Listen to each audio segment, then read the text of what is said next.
Hello and welcome to my quickie tutorial on Sashless Quilt as you go.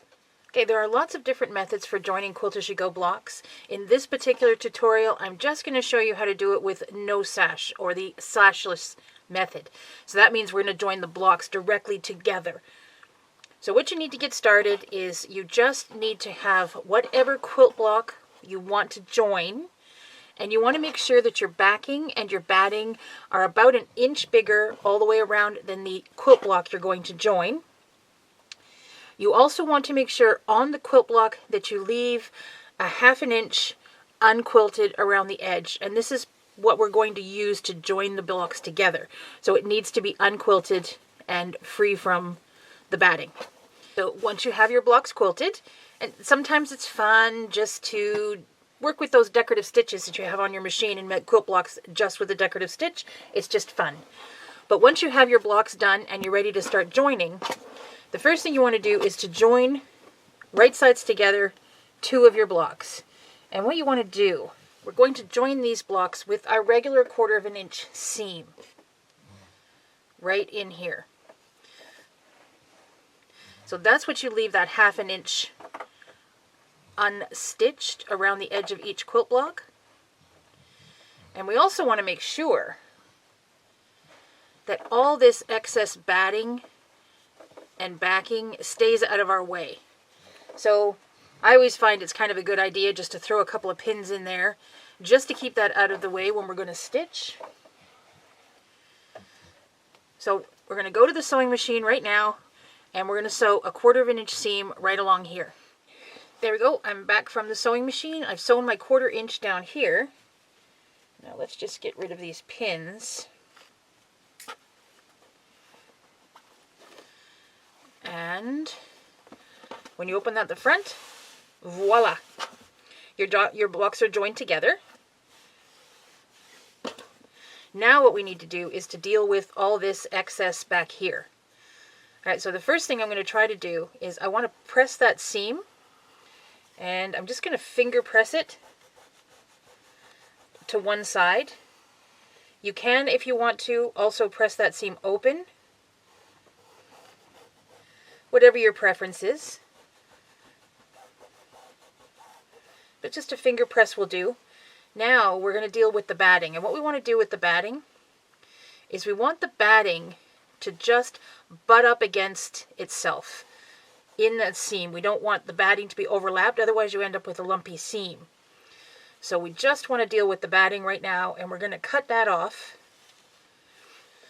I find generally the best way to deal with that is to just flip this over, make sure everything is out of the way.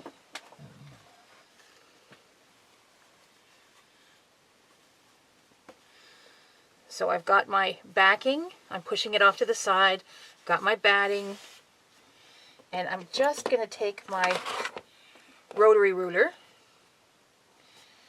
and trim that off. So what I'm doing is I'm trimming it off even with my seam right here, and then I can flip that out of the way, and I want to take an additional 1/4 inch off that batting. So I've got everything pulled out of the way, and I'm just taking an additional 1/4 inch.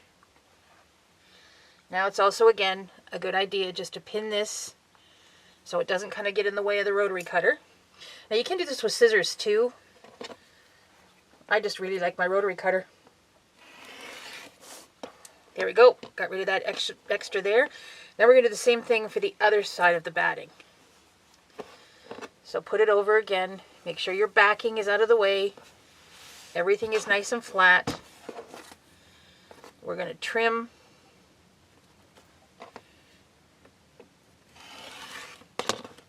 Even with our seam. Now we're going to fold that seam out of the way.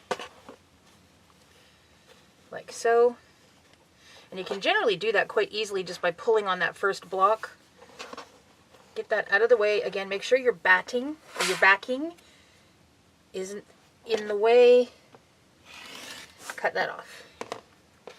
There we go. Now, your batting should butt up against itself.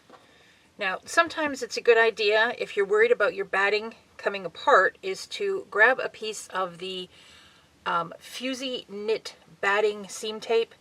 Same sort of stuff that we use to fuse batting together. Here's just an example of one of the types of batting seam tape, and I just cut down a piece. And then we can just fuse that. So we'll take this to the ironing board and fuse that. There we are. And that will just hold your batting in place so that it doesn't migrate one way or the other while we're doing the rest of the block. You just want to make sure that you just have it on the batting. You don't have it joined to your block. And the batting seam tape doesn't add any extra bulk. So that's a great way to get that joined in. Now, next thing we want to do is we want to eliminate the bulk on one of our pieces of backing. So again, what we're going to do is we want to cut this, and I want to cut it so that it's going to basically butt up against my seam. I want it to butt right up along here. I just don't want it to overlap because that will just add extra bulk. So we're going to cut this off, and right now our seam measures about 1/2 inch. So we want to cut this right here. See, we're about 1/2 inch on seam. Cut this to about 1/2 inch. And this will then fold over here. Now, if you're a little bit short, it's perfectly okay. We just don't want this to be longer. So I'm just going to take this again to the ironing board and give that a little press. So now all we have left to deal with is this piece of backing right here. And for this one, we're going to fold it and then fold it again. I'll throw a couple of pins in there.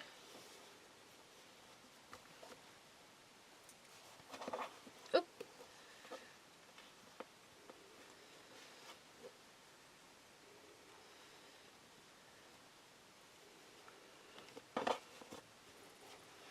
There we go. Now, there are multiple ways to deal with this seam right here. You could hand stitch it if you want to, just with a little whip stitch, and stitch that down before you were to join your other rows on. You could machine stitch this with a nice little decorative stitch like a zigzag. You could top stitch it just with a straight stitch.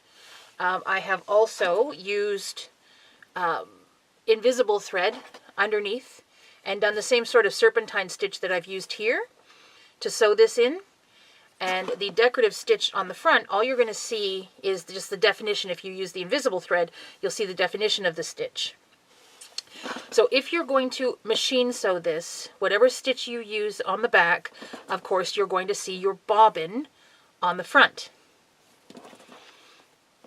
And if you hand stitch it, of course, you won't see any of the stitches on the front. So it all depends now on how you want to finish this off, whether you do it with a hand stitch or a machine stitch. So there we have it. That is just a quick little tutorial on Sashless Quilt As You Go. But bye for now. Happy sewing!